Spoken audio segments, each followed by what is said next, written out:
Hi, I'm Hans Pregler, Technical Director at Young Auditorium. Since we have no events until further notice, I have the opportunity to show you how all the magic happens behind the curtain. Welcome to Backstage Perspectives. Join me as we explore what it takes to put the show on the road. We will look at dance, music, theater, children's programming, Broadway musicals, and more.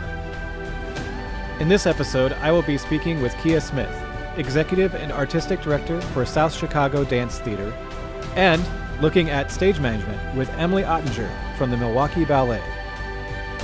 Find a comfy seat, because our next episode starts right now.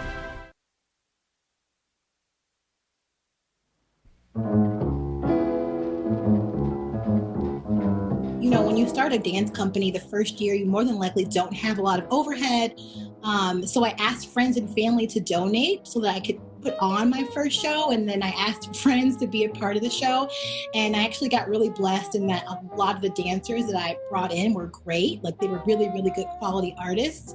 And a lot of things just sort of happened. So I had a choreographer approach me about doing a collaboration in our first year. And so she set a work on the company. I think what else? I just so happened to be working at Columbia College, and so they donated space to the company so that we could host youth programming there on the weekends. And a lot of what I was doing as a dancer and as an individual artist, I kind of took those contacts and those programs that I was doing and kind of put them within the context of my company. So it wasn't like starting from scratch. I had a lot of connections and contacts. I actually started in a local theater troupe. If you're familiar with Chicago, the Field Museum is a really big institution in the city. And so about 15 years ago, as a teen, I was a part of this group that wrote and produced and performed in these original musicals at the Field Museum around their exhibits. And so being a part of that group, it was musical theater, so we danced and we acted and we sung, but I realized that I enjoyed the dancing more than anything else.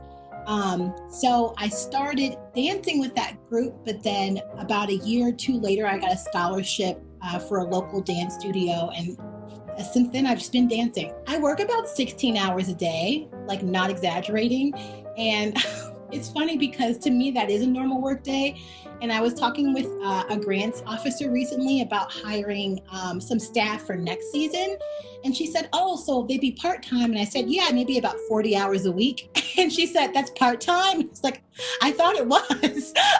To me, it is, but I guess not. I mean, all of it is joy. For me, I actually enjoy every single thing. If I could do like artistic director full-time and executive director full-time and development, and like if I could do all the jobs full-time somehow, I would, because I enjoy all of it.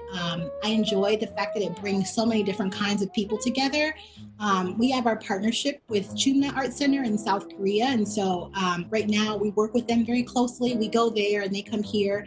We also have a online presence where we kind of go back and forth with one another, and so just building community is fun. I enjoy that. I would say the challenge for me as a young choreographer and director is just getting used to having stewardship over an organization and having to really be in charge of a group of people. I mean, it's sometimes I look around and I'm like, okay, who can make this decision? And I'm like, oh wait, that's what I'm supposed to do. Like, you know, it's just like being the top person it's just different from anything else. Sure. So it's really intensive. It depends. I know when we came to Young Auditorium in October, our entire cast, except for one person, was new. And our show, I would say, was about 75 minutes. So the dancers each have a copy of the show for themselves, so they can see what it looks like from top to bottom. And they know who it is they're watching in the show from the last cast. But it's a lot of independent work, and my expectation of them viewing the videos before they come into rehearsals, they have an idea of what it is that they're supposed to be doing. And then I have a rehearsal assistant, and what she does is she'll teach them the repertoire and give them notes. And then once she's done that, I'll come in and look at what they put together and then give my own notes. When you have a cast of dancers doing rep that a previous cast did, the dancers are different. And I'm open to making adjustments based on the dancer's body, if they're taller or shorter, if they are more flexible or less flexible. So the rep looks just as good on the second group as it did the first group. And then, there's also all the other production elements. So pulling the costumes and making sure that those are clean and that they look good on the people that are wearing them. Making decisions about hair and makeup. There's so many elements. And then once everything is put together, then just running the show. And so we'll do a full run through of the show and I'll take notes throughout. And then after we've run through the show, the dancers will go up and take my notes and I'll say, hey, well, can you try this again and see if you can do one extra turn? Or can you try it again and see if you can get lower in your legs for this part? Or can you go a little bit faster on this part? And so they take those notes and process them, and we'll do the show again and I'll look for each of those notes. And because they're professionals, I expect them to actually maintain the notes from run to run. So it just gets better and better each time. And then adapting it to the space, because it's so different from being in a studio in front of a mirror to being on a stage where you can't see the mirror and you don't know how the audience is going to react, or if something is supposed to be really serious but everyone laughs and you're like, oh my gosh, why did they laugh at that part? But it's because it's live theater, and that's exciting. That's what I think is the best part about it. I work at the Milwaukee Ballet and I'm their company's manager and stage manager. So I have two different titles. Each one kind of has its different aspects to it. Company management is working more with my company dancers and on a more medical, like working with their worker comp claims and stuff, versus like stage manager, where I'm not only in charge of the dancers, but I'm also in charge of like the stage, so the crew, making sure things happen. So as a stage manager, you're basically managing the stage. It's in the title. But you aren't just working in the theater on the stage. You're in rehearsal. You are learning your material. For me, as a stage manager of dance, it's for me sitting in rehearsal is learning the music. I call strictly off of a score when I'm doing a story ballet, and then otherwise I call off of music. So it's really important for me to get the music in my head, because so many of my cues happen musically, whether I'm following along in a score or I'm doing a modern piece, and at like 1 minute and 50 seconds in, there's a huge thud, and that's when the strobing lights come on. That's me getting that music into my system. And so you have to learn how to call the show. So anytime you're watching a show, the stage manager is telling you when things need to happen. So, there's a voice that's going, lights go, sound go, platform left go, when I'm calling in Milwaukee Ballet's Nutcracker, there's a 5-minute section where I do not be quiet, because I'm telling, the cast to go on stage, I'm telling the branches to fly out, I am telling the presents that they have to open, I'm telling the cannon that needs to fire, I'm telling this to happen, telling the present box to open. So like I know how that goes is I will give warnings. So about if it's a big scenic move on stage and I know my crew might be sitting in the break room and they can hear me on a biscuit, which is a monitor that's kind of backstage, I'll be like 2-minute warning to scene change into battle. Actually I give a 5-minute, then I give a 2 minutes. So I'll be like 5 minutes to scene change into battle. And I'll be like, this is 2-minute warning on scene change into battle. And then when it gets there, then I do a final warning. So it'll be like, this is your warning for real, this and this, this. And then I go into standby. And for me, I'm very lucky. I have a cue light system, so I'm able to flick different colored lights. So whenever I have to do a scene change on stage, I can be like, on the green, this is when this is happening. So you want to tell those colors also when you're calling. And you always want to remind them of the colors, because, there'll be sometimes Braille people are memorizing 3 different colors and they mean different things.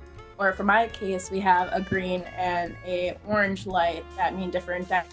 Props takes the orange, scene change takes the green, but sometimes they have to take interchangeable. So this is one of my prompt books. It's quite a dense read. And in here we have the score. The score is by Philip Fanini. He actually writes a lot of scores for us at the Milwaukee Ballet. So earlier I was talking about standbys, so this is an example of how I do my standbys. We tend at the Milwaukee Ballet, we have a way that we've been doing it for a couple of years, so we try and keep all of our prompt books the same, just for future stage managers, and if like a past employee has to come in and call a show, we just try and keep the format the same. This is how I have like one of my standbys, which says standby lights 28 through 29, spot 1 up on Harker, on the stairs, giving a location, with frames 2 and 6, so telling the different frames in the spotlight. Rail 3 on the white, smoke cube B on the orange, train video, flute mics on and off, and then I have my green and the greens. You can kind of see, we have it specifically in different kind of music. So like here I have the smoke going with the voices, but it's also on a whole note, and then, there's visuals that you take it off of. So like spot 1, when I see Harker going up on the stairs, that's when I'd call that. Usually on the other side, we'll have like a diagram with like prop notes and stuff, but this one's kind of earlier. So we just have, notated like what was the last light cue that was called, so you know which one to go back to. And then we also have like the last cue for what you're calling and what you need to go back to and those kind of things. Now we format them a little different. So we actually have a page printed on the back of each of our score pages that has a column for props, electrics, rails, scenic, and then we also have a ground plan in case anything needs to like move. When you're getting ready to go on for performance, everyone's process is very different. As a professional artist, it's not like, when you're a student, your teacher comes and gets you and you guys all warm up together and it's kind of uniform. As a professional artist, and for me as a director, I have to allow each dancer to do what is best for them. Everyone has their own rituals before going on stage. So some people might want to go just be in the space, behind the curtains, and just take in the space. Some people don't like to be in the space until it's time, so they'll stay backstage in the dressing rooms. Some people will stay in the wings during the whole concert. Even if they're not on stage, they'll be right there, so they stay in it. Because a lot of times as a performer, you're creating your own, your own environment.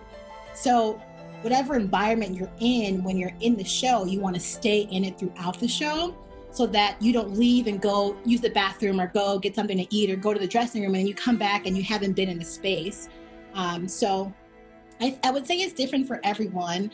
I remember just in October when we were at Young Auditorium, one of the dancers, before she went on, she literally did the entire show backstage before going on to do the show, because that's what she needed to do for herself.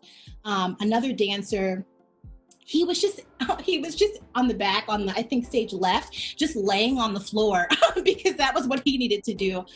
It's so hard to for me to give a company warm up before a show, because our shows have so many different styles within the rep. And so it's hard to say, all right, everyone, we're going to do a ballet class, or everyone, we're going to do a modern class, but one person might only be in a ballet piece, or one person might be in a jazz and a modern piece. And so you have to just let people do what their bodies need. I also work with dancers in lots of different ages. So depending on how old you are, you might need a longer warm up. If you're, 35 and the person who also was in the show is 22, like you might need to warm up for an hour and they might need to just like jog in place and they're ready to go. So it just depends. So a lot of stage managers have pre-show checklists to help them count down from what they had to do. I usually have to start at hour, depending on the size of ballet. I could start an hour and a half, but with union and when my heads are on for their call, my head of departments, we have to start at an hour. And then, you work down. So like at hour, I'm checking things like microphones and stuff like that with my head of departments. Then once my crew is on, that's at half hour, then usually the front of house curtains in, and then we're setting the stage. So stage managing ballet can be very different to stage managing theater. You're not always in the rehearsal hall to take blocking notes or there to give lines and dress rehearsals. You are there as someone who needs to learn the music, so you need to be the person that knows what's happening on stage. The biggest thing is the tech process. It tends to be for ballet very quick. We load into the theater on a Monday. Our first tech rehearsal is Tuesday evening.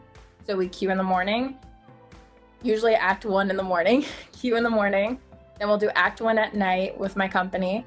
Then we'll do cueing in the morning Wednesday, act 2, and then Thursday it's a morning dress rehearsal, and then we open Thursday night.